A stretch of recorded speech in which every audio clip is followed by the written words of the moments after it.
Ақылды адам жаудан гөрі көп нәрсені үйренеді. Ең қиын бөлігі сіздің жұмысыңызды түсіну. Ең оңай бұл басқаларға кеңес беру. Біз шелектерге үгіттейміз, бірақ тамшыларды өзіміз аламыз. Басқалардың қатысуымен берілген ескерту денеге енеді. Біз насихат ретінде жомарт ештеңе айтпаймыз. Өз ісіне ақылмен қарағаннан гөрі басқалардың ісіне ақылмен қарау әлде қайда оңай. Ақыл үйрету және ақылды болу бұл мүлдем басқа нәрсе.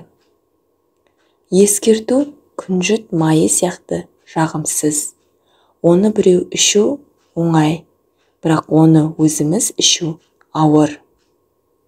Кеңес сұрау бұл бір адамға екінші адамға көрсете алатын ең үлкен сенім. Құрғақ жауаптар әділ сұрақтарға жауап береді және мағынасы жоқ. Барлығын өзіңіздің газыңызбен өлшеу бұл ақылдың тар көшесіне кіру. Тек қолдануға оңай кеңес артық.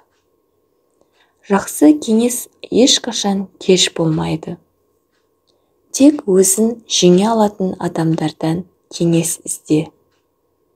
Егер сіз өзіңіздің бизнесіңіз туралы біреумен кеңескіңіз келсе, ең алдымен олардың бизнесті қалай құрғанына назар аударыңыз. Жақсы кеңес кімнен келгені маңызды емес. Жаудан да үйренуге болады.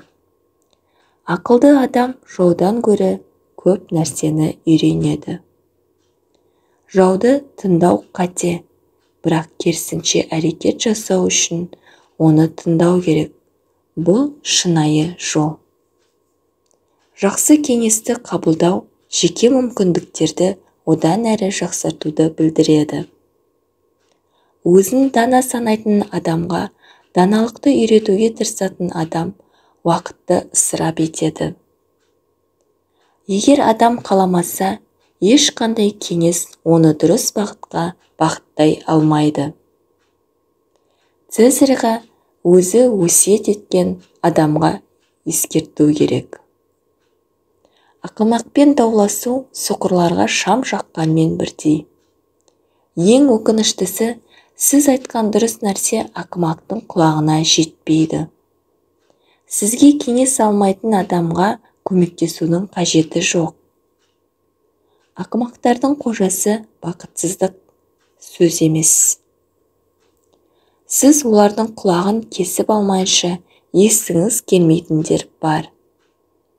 Ақымаққа кеңес беру айнадан қарау сияқты. Сөзге әсер етпейтін адам ұрмайды. Ақымақтың құлағына тор, желдей торда, әлемнің насихаты електен судың мысалы болып табылады.